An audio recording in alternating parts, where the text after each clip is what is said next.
with knowing that we're going through these various different cyclic changes and that things are probably going to get very, very bad in the sense of weather on this planet moving forth as we go into this higher energy structure within the galactic cycle. And we're going to have massive changes here on the planet, especially with extreme weather, so on and so forth. Then how do we perceive the globalists who are trying to potentially depopulate the world, concentralize human population into these cities, and then leave nature off limits? I mean, it almost is like that they understand what's happened, which we know that they do, but what they're trying to do is actually kind of in a sick, demented way is save humanity by basically trying to get them in these areas, these centralized 15-minute cities, and trying to not change too much of their way of life. Are we preparing ourselves, like David said earlier, because we prepared ourselves at all, we're millions of miles ahead of everybody else. So that means that we will be the next to perpetuate everything here. Well, I'm looking at it as keeping compliant breeding stock for the next 80% that they need in the cities.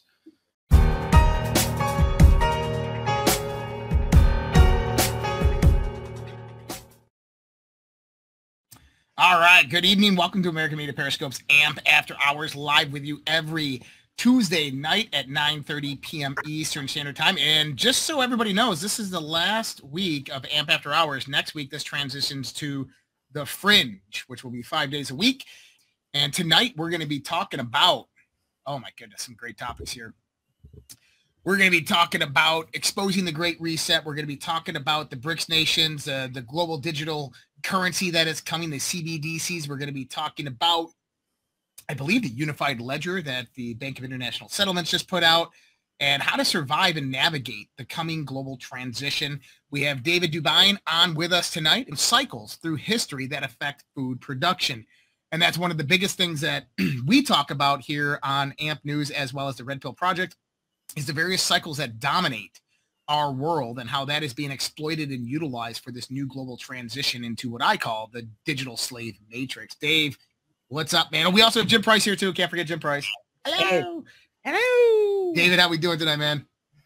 Yeah, doing well. Just trying to stay on top of these. Yeah, we're in the cycle. The food prices keep rising, and that's always one of the things you get is the massive inflation that tips into people migrating, overthrowing governments, and then the main cause is food. And if I could just interject and say that without food, you don't have a civilization. So, I mean, you could talk to your blue in the face about, interest rate this or global trade that. It really is the most basic, simple equation. If you don't have enough food for the people, it won't work. No food, no civilization, but you need to give it to them at an affordable price so they can continue to do other things like spend money on, I don't know, anything that will keep your economy moving. But we're in that people can barely afford food. So I'm just curious what y'all think, how people are going to start to behave now, because I think we've tipped over the point where people are going to stop being cordial toward one another or businesses. I think we're heading that direction already. Well, I've talked about this for some time. Since November 2020, I talked about what I call the firestorm event that was going to come, and it's going to start sequentially happening, and it's going to get speed up faster and faster and faster. This is going to result in the attacks on supply chain and infrastructure, and we've seen that over the last 2 years. But on top of that, the global transition that's happening right now between the BRICS nations and the Western Global Alliance, I think is paramount, because one of the things that China and Russia do in our specific is they're going into Northern Africa. They're going into Central America and South America. They're redeveloping roads and infrastructure. They're investing in the people, and they're bringing their corporations in, but they're also exchanging out the global trade dynamic of the United States of America and the other Western nations. This would be corn, wheat, soy, livestock, and bringing it to these other nations to basically create a supplemental or parallel system that operates against the Western global order, if we want to look at it like that. There's cheaper and more effective ways than Botox and microneedling to help turn back time. For instance, one of the best ways to ensure your skin stays as healthy looking and youthful as possible has everything to do with your collagen production. The brand I use comes with 10 grams per serving of supercharged collagen to support skin health. Every order using the link in the description box below comes along with several free gifts and 53% off your order. go to healthwithadapt2030.com or click on that link in the description box below. That's healthwithadapt2030.com. And now on with the video. The United States is going to fall off the cliff in the sense of this production. We're also seeing this from our own government. I mean, Joe Biden just reduced energy production by 50%. We've seen the attacks throughout our infrastructure for the last few years. We have this radical weather that's going on, which you and I both know, and Jim knows, is not a coincidence, that is destroying the crops. I mean, we have these massive heat waves that are coming over. We have the hurricanes, the tornadoes, everything else. So I agree with you. I think that food and water wars are what are next on the agenda.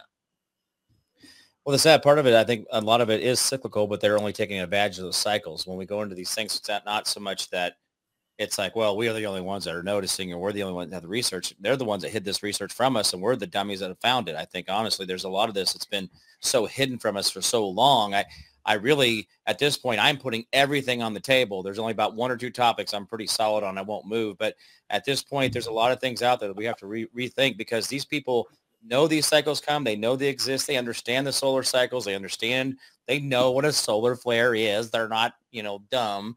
They're just, they just are taking advantage of it. They have a business plan that shows that they'll maintain their hierarchy going into the transition, while a lot of us are going to be treading water, or hopefully a lot of us are getting ahead of it because we are talking about it now and making sure that we have this constant conversation that we don't fall behind.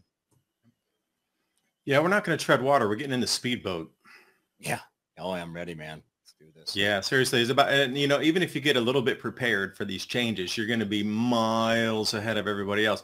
Because I still look around and, talk to people, and I know a lot of people write me messages and say, I can't believe I talked to like 10 people this weekend and only maybe 2 thought there was something wrong at the moment. Or yeah, that makes no sense to me after these last 3 or 4 years, how people could still sit here and just say, oh, whatever, everything's fine. I'll go back to my, whatever, football, Netflix, whatever you want to do. Right. Well, isn't that though the same idea that the research has shown that, what is it, there's only like 20 to 30% of the people that are actually what they consider to be aware or making cognitive decisions. The rest of everybody else is just doing reactionary programming that they've done since birth, that you do this, this happens, you do this, that happens, this, do this. And they're just a monkey hitting the red button, waiting for a pellet, right? And the sad part is they will get caught up in this machine. And that's a lot of people. And I'm using a number that I think is very generous to say that there's only 80%. I think it's a higher number than that. But the sad part of it is that those that we can wake up, I want to make sure that we all can remember that even though we see someone who may be unaware, everybody's worth saving. Everybody's worth putting energy into. Everybody is worth looking at. Well, we have to think of ourselves as ones that we don't want to drown ourselves with them. We're lifeguards. We want to go save who we can.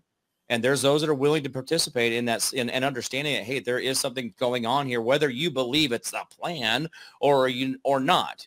It doesn't matter. There is something happening in our cycles of our earth. So please look at that and make sure that you're just just try. And then you'll stumble onto some other things. But at the bare minimum, if you don't believe that all this economic stuff is, going to happen, and you don't believe there's going to reset you for the CBDCs, that's fine. But at least act like you know that the food's not going to be as plentiful as you hoped it would be. Get a little resourceful for yourself. I don't know. I see it. I know that's been like this all my life, and I don't know why we act like this is the first year we had a cycle. That just really blows my mind on that. Anyway. Well, to dovetail into that big old yellow thing off to the left there that you see every day in the sky, if you really don't want to look at anything happening on our planet, please do the research into how these cycles of low and high solar activity are really responsible for the crop losses. And you'll start to see this ebb and flow of civilization apex, civilization decline, civilization apex, civilization decline. And it's on a mappable cycle. Yeah. Yeah. They're all aware of that. Remember all the stuff they've hidden from us. Think about just, we'll go into the Incan temple stuff that they've had there, that they've known about all this time. They've known about the Chinese temples and the Chinese pyramids, and they know about the ones in Japan. And they know about all the stuff that they've been hiding from us. They're well aware of exactly how this cycle works and exactly what dates it's going to happen. We're the ones that are having to struggle through all the muddy water to try to figure out what's really going on most of the time. And that's where we got to be better at. Well, and one interesting thing that I've talked about is that this is a coinciding El Nino system that is operating within a solar maximum. And that's very important to remember, because historically, when we look at this is when we have these drastic shifts within weather. We have very hot summers and very, very cold, massive, crappy winters. The last time I remember in the 1990s in upstate New York, we had some of the coldest winters on record. We had record snowfall, feet upon feet of snowfall, and there was perma-ice everywhere. And this is the type of weather patterns that come in with these solar maximum cycles, as well as the El Nino cycles. And these are dominated by higher galactic cycles with cosmic bombardment coming in and then solar radiation going out.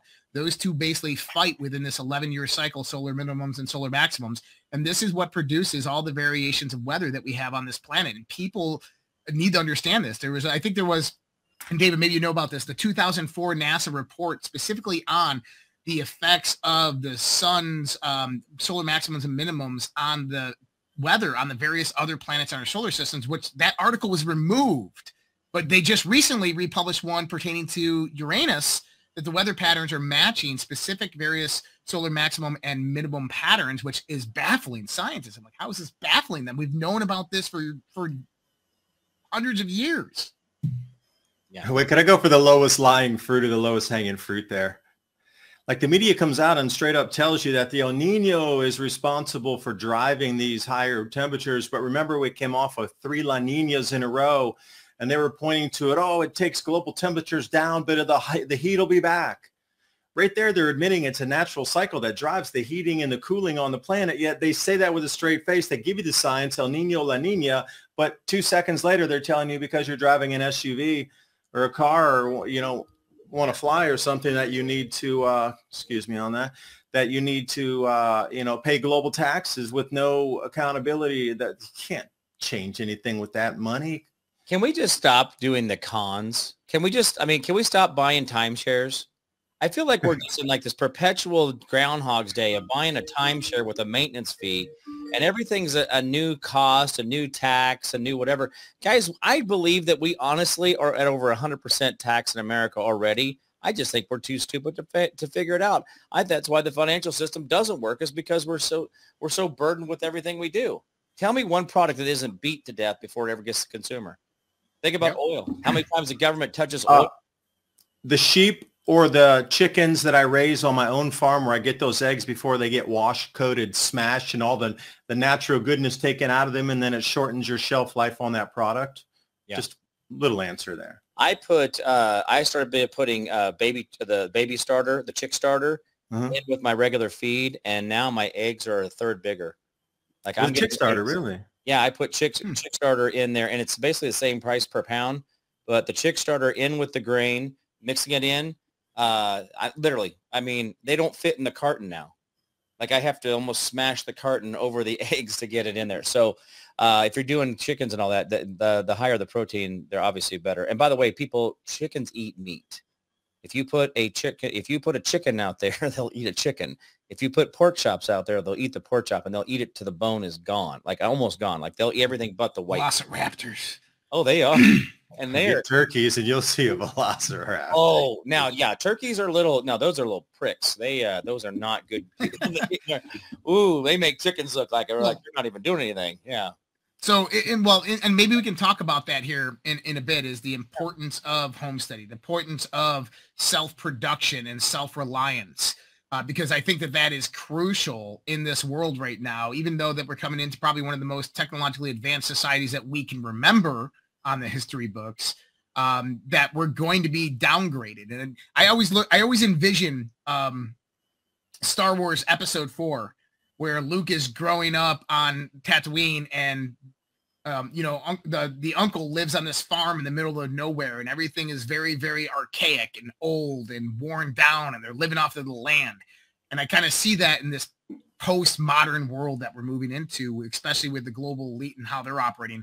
But David, tell me a little bit more about what you're seeing specifically with the movements that are happening in this chaotic world right now, and what we have potentially coming in the next 3 to 6 months. Well, you hit it on the head there. The Bank for International Settlements moving over to a distributed ledger for settlement. You know, it seems a lot of the research that I've done on it looks like RippleNet is going to be the on-demand liquidity protocol that they're going to use, which then will involve the XRP token. Now, they're going to have to go to global settlement something because you can't, or governments can't just start flipping a bunch of Bitcoins around. So they're going to have to come back to something that can be audited as we understand modern accounting. So if it is on a ledger, quote unquote, then that can be zeroed out and you can program in. Do you want to zero every hour? Do you want to balance that every day? Do you want to balance it every minute? And at that point, if something were to happen, like we're having lockups and all the money these days, seems like globally, just interest rates are going this way, that way, and there's a lot of collapse happening at the same time. Well, they could target and inject liquidity into something just on the ledger. You know, Hyperledger will be used as part of that. Quant as well, which should be the base layers that everything else will run off of. You might see Stellar in there with Digibyte. XDN would be another one. But it seems like the ecosystem that's forming around the central bank digital currencies and all these sovereign nations trying to issue off of that. See, they're so divided. You got hundreds of nations that are trying to, you know, develop their own protocols to roll out these CBDCs, but there's something that's already built specifically for them. When the XRP was created, and actually the RippleNet system was developed for central banking to do all this liquidity swaps between. You could swap between a bank to a bank, which was the overnight repo crisis, which really crashed markets in 2019. And we needed the never-ending money printing, which followed during COVID. That saved the system. Like, that system was broken where banks didn't trust banks. And remember also in 2019, time machine, here's 2 quarters, we're going to go back. How many central bank protests around the world were going on in 2019 at the end of it? I do recall more than 20, and it was growing every day. They really were pointing the finger at the monster, saying, hey, central banks are responsible for, you know, the degradation of our lifestyle and life qualities and our family life. And, you know, those protests were growing day by day, but that was a twofer. With COVID, they got to knock down all of the protests. They stopped instantly, and then it gave them unlimited money printing capabilities. So, a quick question here, guys. Okay, yeah, go ahead. Maybe I'm late to the table here, the trough, or what do you want to call it? But basically, we funded the banks to transfer our money over to crypto and funded their upstarts so that they could come in and then run us with the same crypto we early funded. Did we just crowdfund the new banking with Bitcoin and all these different things that we dumped our cash into? I mean, and now they're part of the banking system as well. I mean, it shows that this was the plan all along. So were we the Kickstarters that kickstarted the new? I mean, is that well, not necessarily, because a lot of the money that was inflow, the hundreds of trillions of dollars of liquidity that was flowing in from the U.S. central bank into the markets, this was basically being utilized as another aspect of a wealth transfer system.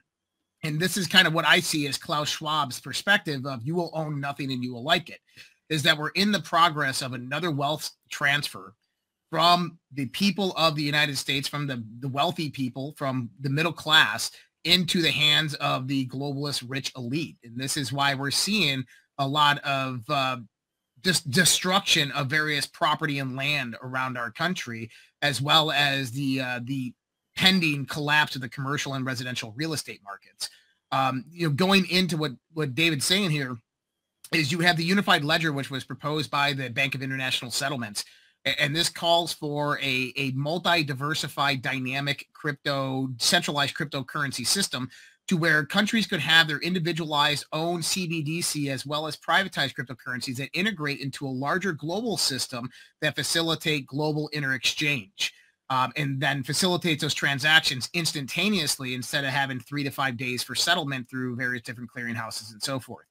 XRP, which is one of the top contenders in the ledger field, they're under a lawsuit. We just had that ruling the other day, but they have something known as XRPL. XRPL, the XRP ledger, is consulted with multiple governments around the world, specifically in Europe and Africa, on the utilization of their ledger as the integration for that private back channel, as well as their governmental back channel into that unified ledger technology, which would mean that XRP token would be utilized for the clearance of those transactions, the clearing of those transactions for those specific countries. And this also kind of coordinates in with the ISO 220 requirements that were just brought about this last year. Another one that you mentioned was Quant, and this is a big one. It's trading a little under $100. I think it may be up over $100 after Bitcoin's little run we just had there. And Quant is going to be a major player in this. And a lot of these coins that we're talking about here that are the ISO 220 certified, you're going to potentially see them move up to the high side into the top 10 of the cryptocurrencies, while a lot of these other projects fall away because they were nothing but rug pulls and scams. But cryptocurrency or blockchain technology is the technology of the future financial system.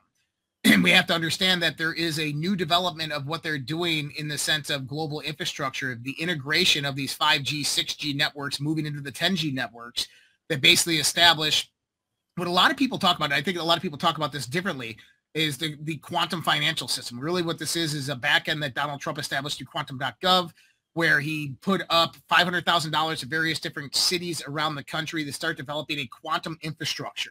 And basically what this means is a high bandwidth infrastructure that could be integrated with new technologies as they come around that increase the speed of transference of data transactions, as well as talking about different types of technologies that were developed by various different Livermore National Laboratories and so forth, utilizing quantum entanglement. We're probably about 10 to 15 years away from that type of infrastructure, but they want to start building it now.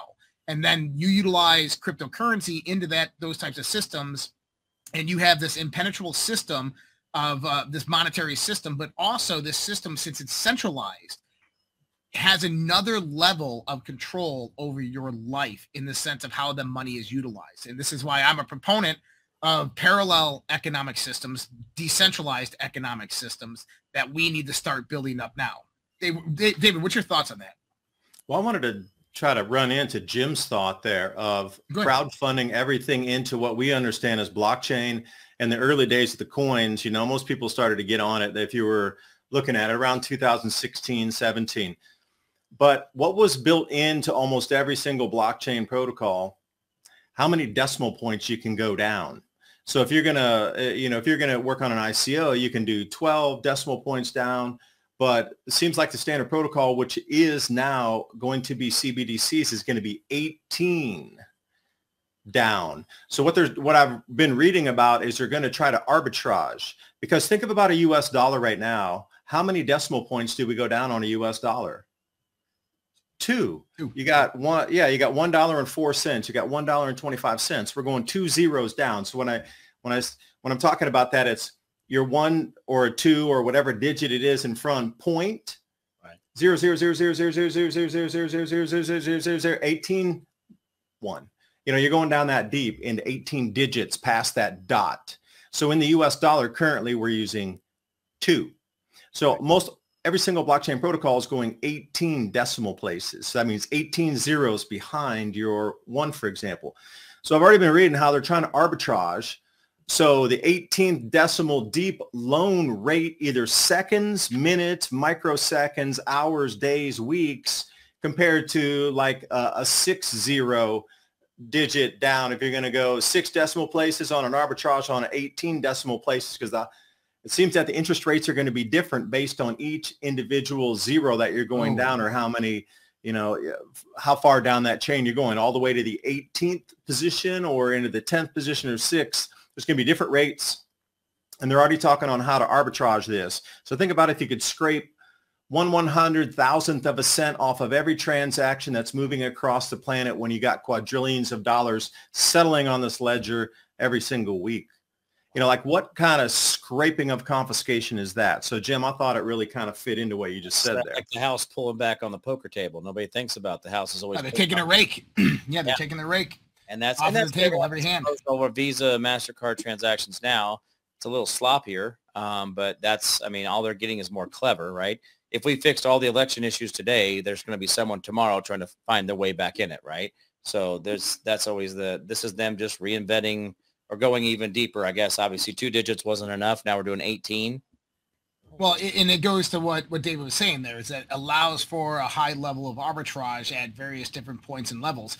And what this does is this makes basically the trading of money very, very more profitable for the money traders. And when you control the systems and you have advanced AIs who can sit there and run, millionth of a second arbitrage programs and make, billionths of a penny every microsecond, that adds up over time. And that's one way that they will embezzle the money out of the system and make everybody else poor, that you're not able to take part in because you don't have the tools of the technology. There's another aspect of this. Well, you need to write your own algorithm into that. That's a really interesting concept there. I was thinking about how to take advantage of that too, to do something good with the money to help other people and get our local communities ready for these changes, Right. So with ChatGPT or a few others that are out there, I'm sure there's a way to jump in this arbitrage opportunity itself. If it's out there, it's no different than trading the stock market. It's no different than buying gold or silver, hoping it goes up, a stock, hope it goes up, a bond, whatever from the government for 7% or something. No different. It's just another monetary instrument out there that some way you can get it. And that's the whole thing. Never be greedy. Follow your passion and always use that money to make people around you or your community a better place to live. If you get into the greed, forget it. This conversation is not for you. Yeah. If you want to do something positive with the money to help other people, then please continue listening. Yeah. And, one thing that I've always talked about is Sir John Templeton. Sir John Templeton, after World War II, came back. He was an American soldier, British American soldier, came back, had $10,000, equivalent to about $100,000 in today's money, to his name. He got it through inheritance and through the money he saved up in the military. He bought every stock after he came back from World War II, every blue chip trading under $1. Within 10 years, he was a multi-millionaire worth hundreds of millions of dollars by investing everything that he earned into the stock market, and then ended up going and funding Silicon Valley and then getting invested in China, became a multi-billionaire. You have Temple University, which is from him. And he said that you make the most money, the most opportunity comes about in the times of greatest pessimism. And right now we're in an opportunity of massive pessimism in this country and in this world, where there is a massive amount of opportunity to gain wealth. As much as people think that it's the opposite of what's happening, there's tons of opportunity right now. You just have to be aligned with the current trends that are changing and transforming the economic landscape. And blockchain technology is absolutely one of them. And I'm one of those fighting for digital sovereignty and fighting for decentralized parallel systems, parallel economic systems, because I think that those are truly the heart at what's going to save a lot of us. And the unified ledger that was just introduced by the BIS, this actually allows for that private cryptocurrencies to be integrated into the unified ledger, as long as that their settlements are within CBDCs. They really don't give a crap. I think I'm gonna go plant some more trees. There you go. Go plant some more trees. I just fruit trees, so you can create alcohol out of that. I'm not trying to. Yeah. I got. But no, I'm just like, it makes me. And this is a statement I've made on my show and on other shows as well as yours, Josh. Is I think we need to go and understand the 1880s, and when we just started the industrial age, but also still had our connection with like we're talking about tonight, everything we're talking about, the cyclical things of things, the money of things, but also just the self-reliance of things, and trying to pull yourself out of where your reliance is in the financial system for your next cheeseburger. Well, why don't you find a way to make your own biosphere effect for yourself to be able to create your own future, so you don't have to rely on that broken system that's going to eat a lot of people alive. Yeah. And I know now you can work on a lot of that stuff, don't you, DuByne? You got a lot of that stuff going, don't you? You're doing like heirloom seeds and a bunch of stuff. Weren't you talking about doing that? You're buying them. Yeah, we are. We have 3 different gardens out at the house now, and I have turkeys, geese, ducks, and chickens. Now, we did have sheep, but we traded them back. So I bought them from the Amish. I fattened them up, and then sold 2 to my neighbor, and then the Amish took the one that we'd fattened up. We added about 80 pounds, almost 100 pounds to it from when it was a calf. Or lamb, excuse me, and then sent it back. The reason I was thinking about calves is, and then, because I'm not going to eat my own animal that I raised, because it really was fun to play with it. It was great. There's no way in my heart I could slaughter that, but I could send it off somewhere else and trade an animal of equal weight and bring it back that they would do that. Because I'd really, the animals that I have, I love them. They're so fun. Like the turkeys, they follow you around. They're so inquisitive. You got a line of turkeys. They're big birds. Ours are about 15 pounds each now. They follow you around, and I can't do it to them, but I could trade somebody else who can do it. Right. And trade it back. That's a little secret too. If you think, oh, I couldn't do that in harvest mode. I can't either. That's why you would trade for them. But another thing, you need to know where your farmers are. So you mentioned the reason I was saying is calf is I was trying to think about a cow, a heifer, whatever you got out there. Who knows their ranchers around? And could you buy half a carcass or a quarter carcass? Because that's a lot of meat. To put 1,000 pounds or even 800 or 500 pounds of meat in the fridge is a lot. But like, let's say the three of us got together here and we said, well, why don't we go get a Holstein somewhere, and things 900 pounds. By the time they rack it out and save the bones for the dogs and things, we'll get, 300 pounds of meat each. And then we know the farmer that does that. We know where the feed comes from. We know what kind of fields they're on. We know how those farmers treat the animals, and we keep the money locally for our own people around our own local communities to keep that economy going. Right. That's smart, and it's going to be critical in the coming years.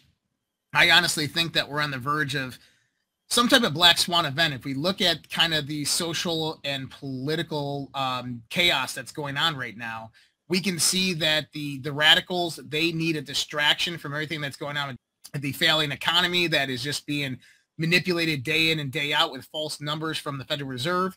And so they need a major distraction to really take back control of the media, take back control of the information and narrative, shut things down for a while, and get everybody under control. Now we're seeing the rising again of this new COVID variant. There's a few different ones that are coming about, and the talk of various restrictions coming back. And so we can see potentially the platform for a new black swan event or event coming about, which is going to try to bring us back up into this fear mentality. But, at the end of the day is if you're doing what David and Jim are talking about here, if you're self-sufficient, if you are on a homestead and you got chickens, you got goats, you got cows, you're growing your own, and you have a way to defend yourself. You have networks of trade and barter. You have relationships with the farmers. You have relationships with the homeopathic doctors in your neighborhood. You have good sources of herbs and vitamins and good sources of medications. And you've established this over the last few years, then you're not the one that really has to worry too much about what's coming, but instead you're going to be the one that people are going to be coming to for answers. And so, David, what are your thoughts on what we could potentially see coming here? Because we know that everything is ramping up faster and faster every week. Well, what you mentioned there also, but the fact checker, disinformation, new laws have rolled out across the planet. So I find it really interesting that we're coming into this time. I talk about electromagnetic changes on the sun that affect the jet streams in the cloud cells and our ability to plant and harvest at certain dates, which have been established since those 1880s or whatever. We have a good 150 years of you plant this date, you harvest this date. Pretty much if you get in the ground by then when it's warm enough, you're going to get a crop. But this is getting thrown out of kilter. Now they're going to try to blame it and say CO2, but really it's a lot of electromagnetism from the sun. Why did all the ancient cultures worship the sun so much? Because it was the life giver, and they understood it too, that when that changed in its output, frequency, color, heat, radiation, then something on Earth happened also. But for me to talk about that, that's now disinformation, because what they've established is something like this, just in a sort of a easy way to explain it. If an authoritarian body or group like the United Nations IPCC, they are the number one on the block that gets to point down from on high and say, nope, we are the established fact, truth. From all the scientists across the world, we are the ones that can determine to tell Google to delist your site. We are the world. Oh, sorry. Ministry of Truth. It's George But Orwell, we need to talk about 1984. these things moving forward. But this is so, it comes in right at this second. Like, that's not just a percentage chance. Mm-hmm. That is fill in the blank. Yeah. Wow. Well, Okay, so now that I'm going to go dig a hole and live in it, I'll join you. like, We got food. we can do better than this. So, and I think, and obviously, how you said earlier that we, a lot of us that are even having the conversation are going to be miles ahead of anybody else, because there's going to be this is why I wanted to be outside of where I'm at. I'm in Wichita, Kansas, and I was thinking about, I wanted to get at least an hour outside of town, because that's a 3-day walk for most people. And I know that 3 days, that's 60 miles. And a lot of people can do about 20 miles in a day if they're desperate. But the problem is that those within the city are going to, it turns into, let me give you this. This is where it turns into the Rat King. And if anybody understands you guys know the story about the Rat King? Have you heard this? I don't. Please tell me. Oh, okay, so the Rat King is basically they dug a pit and they put 10 mice in there and rats in there, and they left them, and they came back. Eventually, there was only one, and then they put 9 more rats in there, and then eventually there was one, and then they did it again. They put 9 more rats in there, and eventually there was one, because they were having a mouse problem with their barn or their whatever it was, or their town. They did this honing down of this, where in the cities, people are going to see cycles of people dying off, and the only ones that are going to be left are the cannibals that are willing to do anything it takes to live, which means kill you or whatever it takes, because you mean nothing to them but meat or a source of nutrition. And the sad part of it is that that's what the cities will be like. These big conglomerates, these huge, like New York's and stuff, and Philadelphia's, where they have no natural resources whatsoever, they will start feeding on themselves. And then eventually you only have the worst of the worst left who survived, who will then head to suburbia. And that is really a real concern. If things do break down far enough, the Rat King scenario really can be a thing that will be, but it'll be based in humanity. So I didn't mean to scare you more. No, could I jump in there for a second? Go ahead, do it. Good. Yeah, so if those population decline in the city, you think there'd be a lot of natural vegetation that would start growing around in all these parks, and different kind of fruits and things, and natural wild forageables, where at some point there's going to be this balance of lost population in the city versus where it really starts growing in the cracks in the sidewalks again, and who knows what'll be there. Dandelions, lamb's quarter. You never know. Right. And they're not leaving the cities to come way out into the countryside to start looking for sustenance. They have found their food source. They're going to defend it. They're going to be in the cities. They're going to stay there. They're not going to, and imagine at that point, you're talking about a year after. Right. At that point, even having petrol would be, like a Mad Maxy kind of thing. It'd be difficult to find. Yeah. So they're not going to be traveling 60, 100 miles out to the countryside. Yeah. Well, at that point, there's going to be a firewall literally on the human physiology, or how far it can walk or carry something or push or whatever. There'll still be bicycles and things, but. Yeah, but nobody knows how to ride a bike anymore, so that's fine. And if you just put a kickstand on it, they definitely won't. I'm not going to have a flying car that works off of solar? Yes, you will in your dreams. Anyway, no, yeah, there's a lot of cool stuff. I think that I really am understanding there's going to be a huge transition, and what the landing looks like is going to be determined on us. So like us having this conversation and us having others that, like continuing to say, hey, listen, here's where they're going. Here's where we don't want to go.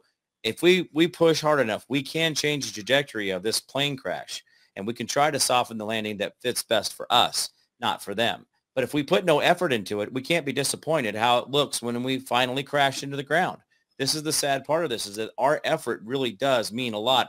And people don't realize, even though we seem broke, as a collective, we hold more wealth than they do by 2 or 3 times still. If we just quit fighting with each other and bickering with each other over stupid things, and we stand up and say, hey, no more glyphosates in my food, no more spraying the atmosphere. Let's just work on what God gives us here, and we'll work it out later. And we can actually, have that conversation. But if we never try to have, pushback on this at all, we're never going to have a spot at the table. We have to start somewhere. Yeah, pioneering lifestyle. Again, that would be the first spot at the table, is to, we all agree pioneering lifestyle is where the conversation starts. 1880s, right? That's that. Yeah. I always think of the 1880s as kind of full circle, huh? Kind of going full circle. We became industrialized and the chemicals came in. We really got into the chemical industry after the petros came out, but really 1880s was that sweet spot, I think, for a lot of things, because we had some medicine. There was some things we were doing right. We weren't getting it perfect, but we were doing pretty good. Could still die of cholera on the Oregon Trail, that kind of stuff. Anyway, That was a joke, guys. That was funny. I laughed. So, Well, yeah. so let me ask you this, because we're coming up to this kind of this apex, this precipice moment where there's enough people that are waking up, and whether alone we can agree that they're on the same page, because I disagree that they are on the same page. Most people are either some extreme conspiracy theory over here or some extreme conspiracy theory over here, or they're just, there's people who are very rational or just sitting in that middle line. But we have people that are waking up and understanding that there is an attack happening right now on humanity, that there's a depopulation of the planet ongoing, that there's a formulation to bring humanity into centralized geographic areas and restart the social, the economic, and the political infrastructure into a global dynamic. And most people are against this. They don't want this. We know that this undermines our freedoms, our liberties, and people are starting to step up and rise against us. What I do understand is that if the people do stand up and step up against us, that these people will scorch the earth before they ever give up power. They will get rid of every single human on this planet before they ever give up power, because that's just how sick and demented these people really are. Right. So that means that there's only a few various scenarios that can really come about. Number one is they succeed, and I don't see that happening with the amount of people that are already awakening, people already out there taking the steps, homesteading, people arming themselves, getting prepped and everything for what's coming. So that's not a scenario. That there's some type of compromise where we have some type of median progression into their global order, but we still keep our national sovereignty, and people rise up and they basically acquiesce various different powers, but they still stay in control. I don't really want that to happen. I don't see that happening. I'm not going to acquiesce shit. But then the other aspect is that we rise up and they try to destroy us, and we destroy them, and we are kicked back to the 1880s, quite literally. And then we have to rely on these things that we're talking about with minor technological integrations in society, people producing their own electricity and these types of things, to where we have to build civilization back up from this. So what are your guys' thoughts on kind of the potential of what can happen before this 2030, 2040, 2050 rolls out? Jim, go. I'll dovetail off you. Well, I mean, again, I really do believe, Josh, that because we are resonating, or whatever you want to, creating frequency, we are talking about this, we are changing the trajectory of this crash, or what it's going to look like on the other side. So again, I'm going to go back to that. I think that there's a lot of good, and I did mention this over the weekend when I was traveling. Guys, if there wasn't a good faction, if there wasn't people out there actually working hard to try to keep, the good alive in this world, we'd already be in cages, and we'd already been dead or executed or in re-education camps. So understand that there's a lot of great things happening now, and because we're doing this, but this means that till the day your last breath, you have to keep fighting for freedoms, because obviously these people have been willing to do it for centuries, and you're just now waking up to it. So we got to be more mindful to stay on the post. Go ahead, Dave. Well, I'll stay on your frequencies with you, because the change in the frequency in the sun is something that is terrifying to the elite, because as we roll into 2024, approximately October 23rd, 24th, there's a celestial alignment where the gas giants come into a square that hasn't been seen in this perfection of a square since 79 AD.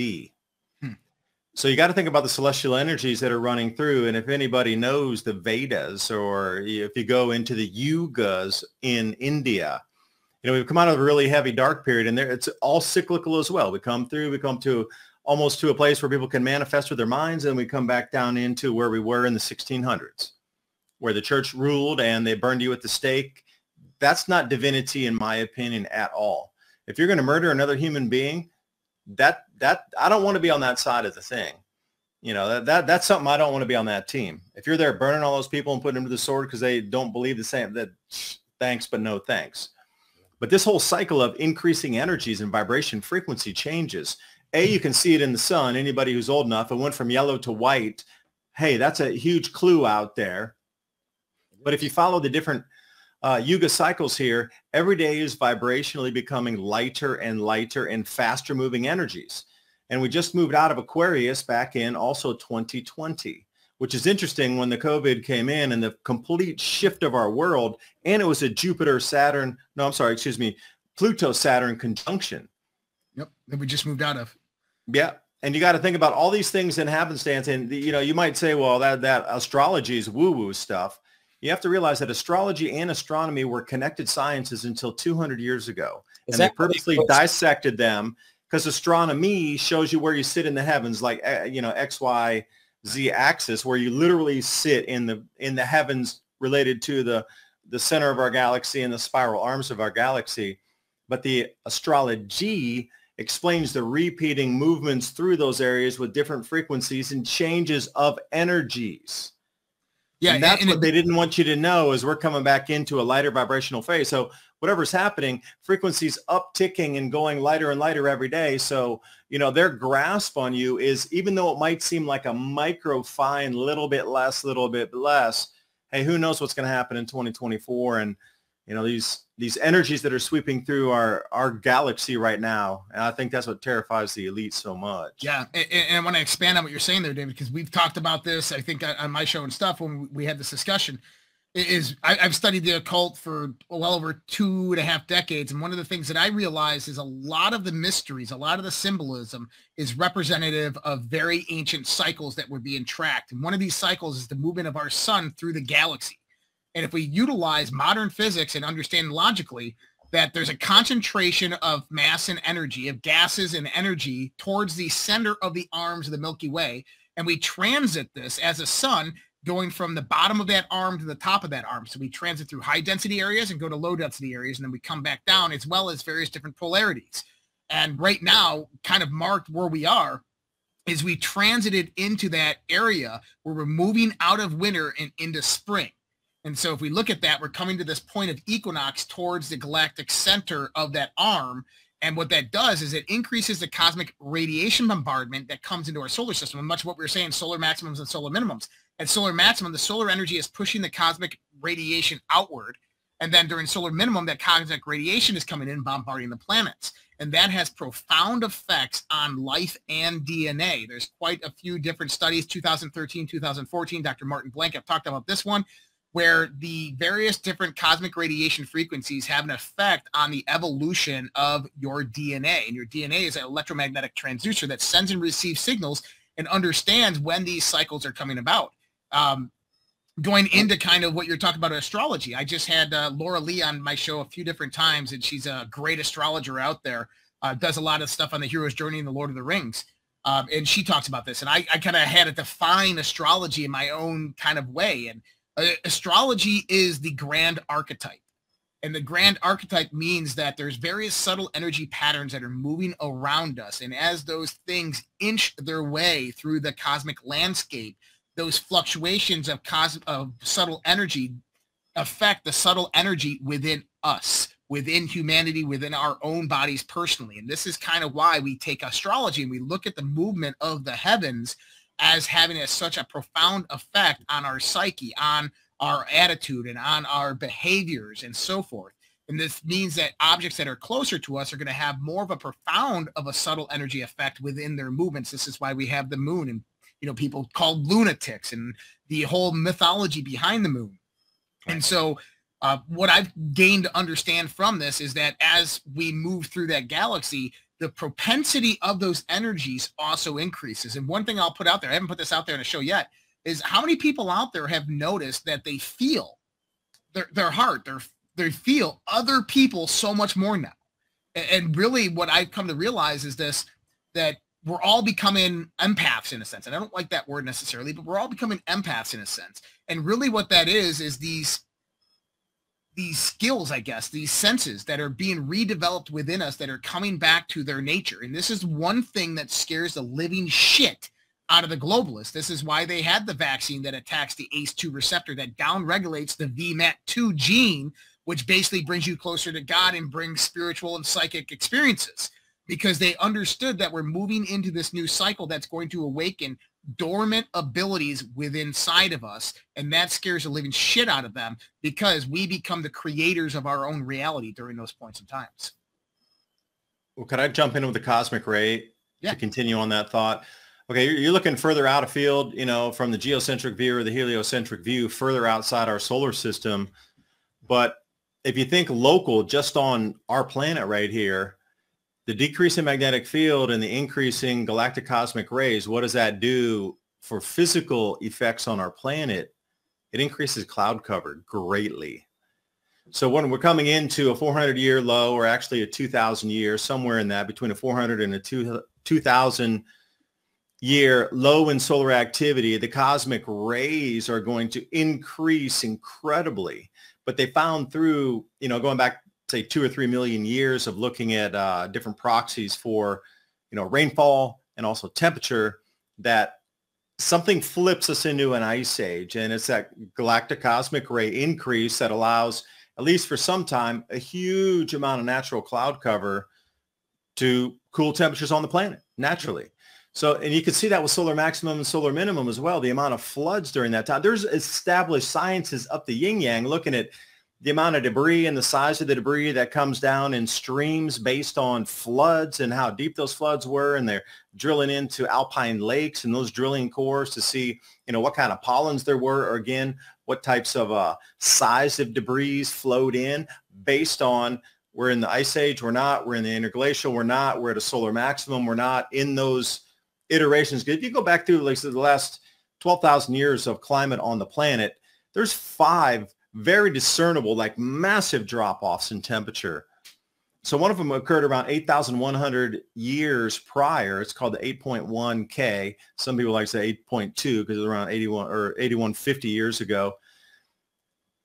They dropped about 4 degrees Celsius on the planet on an average basis. So whatever had emerged out of the Younger Dryas, like you had the cometary impact on the ice sheet, which Graham Hancock and Randall Carlson referenced quite a bit, and they show the Badlands and all the scarring and that sort of from the massive floods.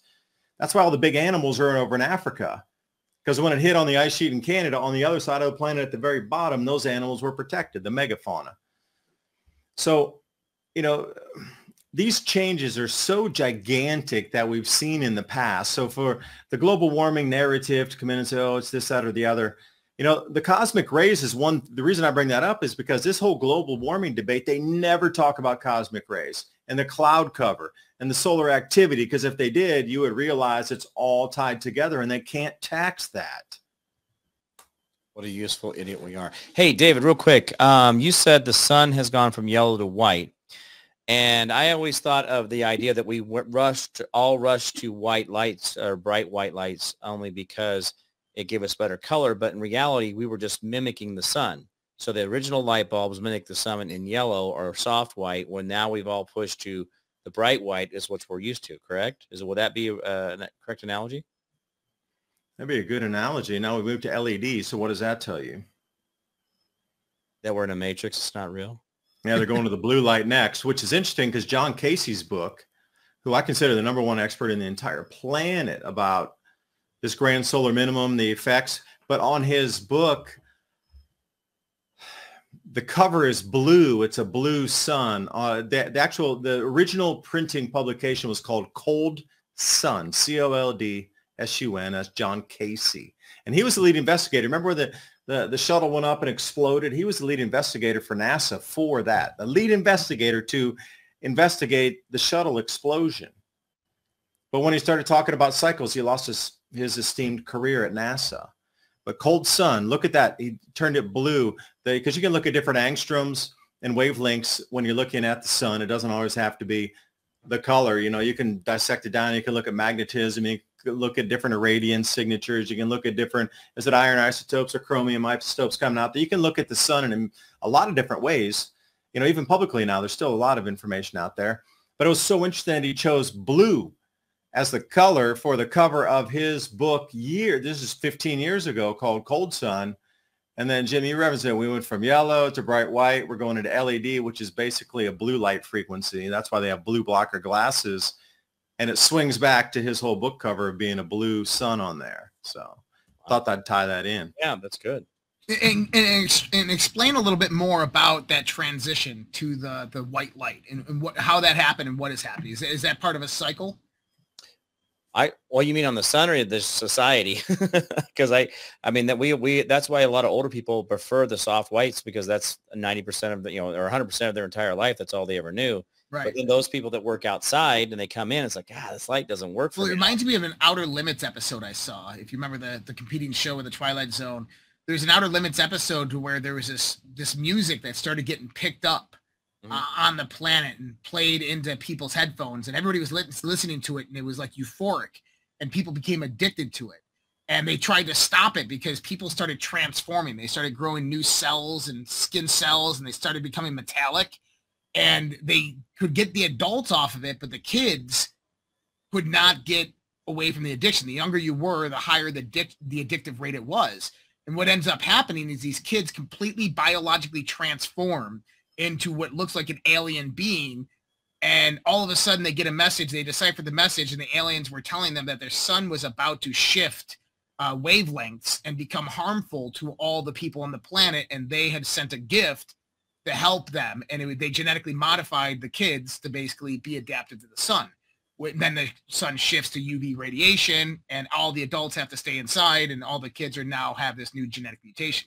So it kind of like rings that type of tone when we start talking about this. That's factual, because we can do it to tomato plants with rock music and classic music. We can do it to beans and all this other stuff. Why couldn't we, obviously, with frequency, change ourselves? I mean, that right. Well, that's my question for David is that as the sun progresses through this this ocean of galactic energy, as these various densities begin to increase or decrease, does that actually begin to change the wavelength, the energy output of the sun? I know the answer, but it would be great if you could explain a little bit of that for the audience out there. You have to almost scrape aside everything that you believe. And, you know, Jim, you're so true. Like the base frequency is sound that makes everything else vibrate to have the frequency for the vibration. So it all comes down to the sound. You know, even the Bible talks about the breath of life having the sounds make creation. Yeah. So there's something in that. And well, that goes back to the brass bells and the resonance frequency geometry in all the churches that used to create frequency and healing throughout the countryside, but they put stained glass stories in it and took all the brass bells because they need them for war. I mean, I think there's more to that than we really want to pay attention. It sounds too easy, but in reality, how easy was it that we actually had all these quote unquote temples or these occult centers, which is no different than saying that the guys that were giving you herbs were snake oil dealers. But in reality, these frequencies, these occult areas where we'd have these brass bells that were tuned to a frequency, how can we imagine that does not create healing in us when we know that it does? See, that's the thing that they've tried to, and I want to say them, I'm talking about the universities, these purveyors and controllers of history, Smithsonian being one. Yeah. But at the very top of that, it's always the same. You know, these moneyed families for 4,000, 5,000 years, the central banking formations, this type of religious institutions that have been holding, you know, power for 2,000 to 4,000 years, something like that, the same top level of control. And you have to ask yourself, why has it been here so long and completely always in the same hands for thousands and thousands and thousands and thousands of years? That's not an accident. Right. But what they've taught us in schools is what? There's no electric universe. Nothing vibrates. There's no Brooklyn currents out there forming stars on electrical lines. And that's why I was trying to answer the question. Well, yeah, if we're into a frequency change and we're actually passing through like a high voltage area or a dense area of space, the whole solar system is going to behave differently. And you saw that, you know, the newest, talking about Uranus, and also Pluto's atmosphere collapsed in 2020. Speaking of Uranus, the atmosphere and at least the top, the dark storm reversed and ripped itself apart. So you had at least the northern hemisphere of Uranus in also 2020 reverse itself. So then, are we getting ready to reverse our poles as well? Or on the way of that? Well, it's polar wandering, as they say right now, but I cannot believe that those are unrelated, that we're coming into a area of space with a faster frequency that's been defined by every single culture in the past with prophecies for the future, that we're somehow supposed to believe that there's no frequency, no vibration. The earth is just a thing that floats around the sun. It never changes. And if it does change, it's because of you or me doing something like driving a car on the planet. It makes zero sense to just coming from a logical perspective here, looking back through 5,000 years of human history, we're the bizarro ones right now that aren't looking at the past understanding these changes that come in on cyclical patterns. And I do believe, to answer the question in a long way, that we're coming through a current in space. Think about a high voltage current above your heads. They're on the high tension towers. They're all in a single line. Well, there's something like that. It's called a Birkeland current. B-I-K-E. B-I-R-K-E-L-A-N-D, Birkeland current. And those are in space, but they don't have insulation around them. So they're rather loose plasma ropes that have current through them from the center of our galaxy. Now, there's different intensities, and stars form along these. They call them pearl strings of pearls, whatever you like to call that. And when this voltage changes, or this electrical frequency changes, of course, that's coming into our star. And our star is going to respond to that frequency and voltage change to it. And that will affect our planet, because our magnetic fields are 100% intertwined. Well, there's no way that the Earth can't be intertwined with the sun's magnetic field. We're the third star from it. And still, way out at Uranus, they're having atmospheres reverse and, very clean signals of solar maximum, solar minimum, cloud cover increasing, brightness increasing based on what our sun is doing. Yeah. We're 36 times closer. Right. Well, that's going to happen to us. Isn't it the idea that the sun is going through a different environment, so it's going to burn differently? Yes. No different than if it was propane or fire, wood fire, whatever. Each environment changes how it burns, right? So, well, you got to get rid of the idea of the nuclear fission sun as well, because we'd be talking about a cold cathode sun in this perspective being affected by ice age currents. Right. So you see an ice age coming. No, I was just responding. On a cold cathode, you'd be seeing an ice age. On an excited cathode, like they did, and what was that, in the star in the jar, you would see something glowing, and you'd see plasma dots starting to morph around and go at higher speed based on the current input increases, which would equate to a warmer environment, more food production on our planet, which we've seen through the past as well.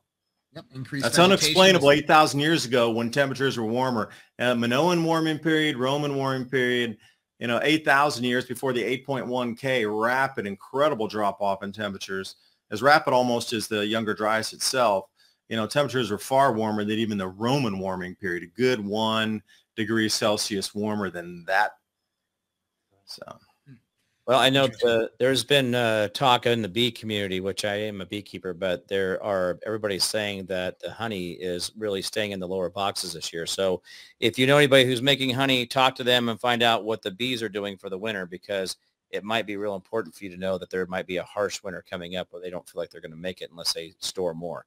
So the bees are telling us something as well right now, that there's something going on in the world around us.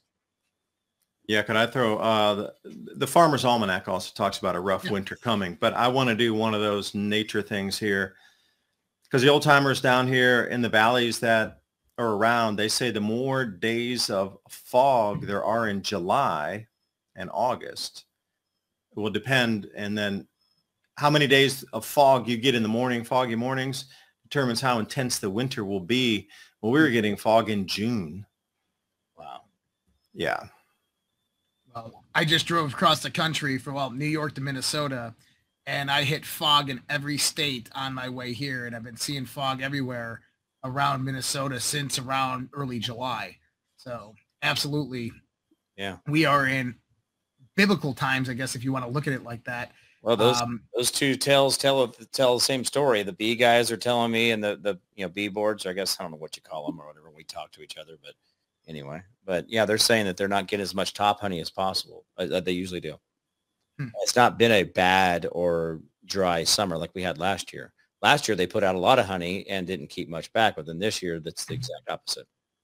So, well, there's more moisture in the atmosphere from that Hunga Tonga eruption last year as well. So you're seeing increased humidity, more record rainfalls, a lot of increased cloud cover, just atmospheric rivers from the sky pouring down. Here we had, 6.2 inches of rain in 3.5 hours here. Wow. Now that was a record that broke all the records back to 1888. And my barn flooded about 1.5 feet, maybe a little more deep when I went out. It was shin we ended up, so this whole last week I've been knowing there was more rain coming from the hurricane, and I was just, a neighbor and myself, been digging just trenches around the barn. Like if the first trench gets full and it flows, we got these extra trenches. Because he's like, no, you only need one. Doesn't rain that much. I'm like, dude, it's really going to increase in intensity. So whatever you think's enough, 3x would probably be where you want to go. So if your R factor, you think, oh, I only might need this R factor at my place, you're going to at least want to double that for what's coming. Mm-hmm. Just on a standard basis. This year I really believe is a rollover year. But Jimmy, yeah, that's crazy with the bees, man. They're going to stack it deep like that. They need that food, don't they? They know it's. See, bees are real interesting too because they understand a lot of magnetic changes on the planet. Yeah. Well, they resonate with the frequency around them. The whole science behind breathing bee air is talking about healing the lungs and toxicity in the body. But the idea that they're putting everything down for next year, and they really did nothing above what they call the queen screen, which is the top bonus boxes and where you get your honey from. So there's no brood in there, so you don't kill any of the next generation off, so you're only getting straight honey. Yeah, there's a lot less. And I've noticed that mine didn't really do, they weren't really trying to go extra. They're just really concentrating on their structures that they have in their main boxes. So I'm watching it too. Anyway. So we're over time, but I'm going to keep on going for a little while because this is an interesting conversation.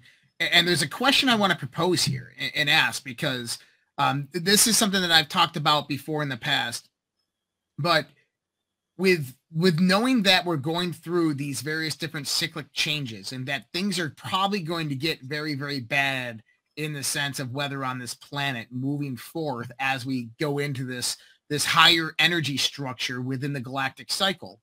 And we're going to have massive changes here on the planet, especially with extreme weather, so on and so forth. Then how do we perceive the globalists who are trying to potentially depopulate the world, concentralize human population into these cities, and then leave nature off limits? It almost is like that they understand what's happened, which we know that they do, but what they're trying to do is actually kind of in a sick, demented way is save humanity by basically trying to get them in these areas, these centralized 15-minute cities, and trying to not change too much of their way of life, but also get rid of as much of the population that becomes useless in a sense, as their words would say. I don't know. I'm just thinking out loud. What are your guys' thoughts on that? That these globalists are really been preparing us this whole time for this? Well, they can't kill all of us, and they only want the best of us to survive. So we are the ones that are going to react. So survival of the fittest, in a lot of ways, we win the lab rat race, or yeah. I don't know. Maybe is that right? Yeah, I get it, Josh. That makes sense. But are we preparing ourselves, like David said earlier? Yeah, because we prepared ourselves at all. We're millions of miles ahead of everybody else. So that means that we will be the next to perpetuate everything here. We better do a good job. That's a lot of responsibility. That's the way it's going to go. Well, I'm looking at it as keeping compliant breeding stock for the next 80% that they need in the cities, and those that are outside, I think it's a test also.